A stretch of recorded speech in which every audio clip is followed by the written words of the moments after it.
from the Bears' perspective, I think it complicates the Bears situation now because, again, coming in, I had a chance to talk to someone with the team, and it was clear this was a player that they were really, really liked. Thought, top echelon defender, elite level defensive prospect in this draft. If we stay put, hey, that kid's going to be in the conversation at number one. If we trade out, maybe he's in the conversation for someone trading in. Maybe then, however far we move back or whatever, he remains a target for us. So it definitely certainly complicates things for the Bears, and then also anyone else. Say Detroit was sitting there at 6, going, we don't necessarily feel like we need to get a quarterback at 6 or maybe even deeper in the draft. I think they have the 18th pick as well. Maybe we package these and try to move up to 1 and get this elite defensive tackle who then we can sit next to Aiden Hutchinson on the defensive line. I mean, even for teams that were potentially looking at him and moving, that complicates things for the Bears now because everything kind of hits the brakes and shifts the focus to something else that may take we're talking about March 1st right now. I mean, this might take weeks, it might take months for teams to have a full picture of. On a related note that is not about Jalen Carter specifically, but about that top overall pick, since that's tied so closely with Jalen Carter, I heard something yesterday, just kind of walking the halls of the comment, that I'm really curious if you agree with. There's someone who is saying, hey, with the price of a quarterback on their second contract in today's NFL, the Bears should absolutely, and I know this isn't like the first time someone said this, but the Bears should absolutely trade Justin Fields away and go get another quarterback because they need those years on the price tag. Like, do you not think that? To me, I was like, are you crazy? Like, do you not see the Sam Darnold, the Josh Rosen, the what's it called? Baker Mayfield, who had some good years, but not a lot of good years. Just the number of number one overall picks who are no longer in that position in way less time. I think teams might start considering what you're saying is at times going, well, how can we get creative and put off the clock on the second contract longer?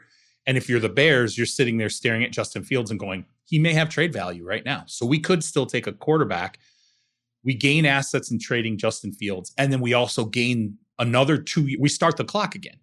So, hey, we draft Bryce Young. Now we have a 3-year fresh clock to not only use the assets we just gained in Justin Fields. So what you're doing is you're sort of trading for time.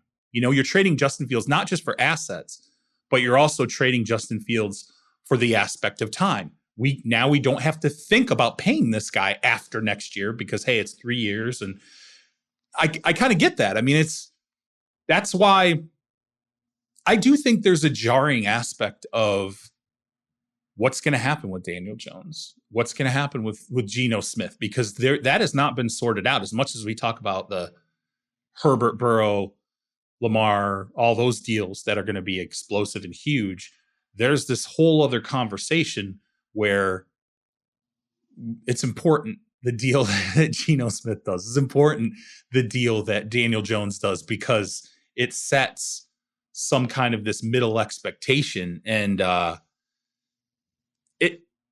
don't know, teams are so quarterback needy. It's hard for me to believe this could happen, but we could have this separation where you have the super uber rich, uber expensive quarterbacks, a kind of a void, and then teams trying to, I don't want to say collude, but maybe collude and push the second tier quarterback numbers back into the 30s, not make the second tier quarterbacks all, $40 million players.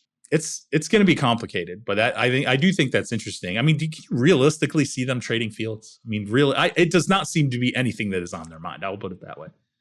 Yeah, it also goes back to that question of, are you trying to be good and competitive and get really close a lot of years? Or are you satisfied with like one all-in year? Obviously, the whole idea of like, are you going to go full Rams? I mean, then the Rams have their fall after. Which do you want on balance for your team? If you're the Chicago Bears and you've got this new stadium coming, how much do you need to keep team interest over year by year? Or if it's not coming for 5 years where you're like, yeah, let's just get there. It really is interesting because, and I know that like Vikings GM Kwesi Adofo-Mensah will tell you that you don't necessarily, just because you tear down doesn't mean that you have a better chance of rebuilding and getting all the way up, which obviously a lot of other teams would agree with, I imagine. But it's like, just this philosophy of, if you have really good, but I don't know if I'm. Well, what would you do if you're the Bears? Because if I have Justin Fields, I don't think I'm trading him. It depends on what if your next pick doesn't go well, you're not keeping your job. Yeah, I think it depends on what your assessment is of the quarterbacks. Like I go back to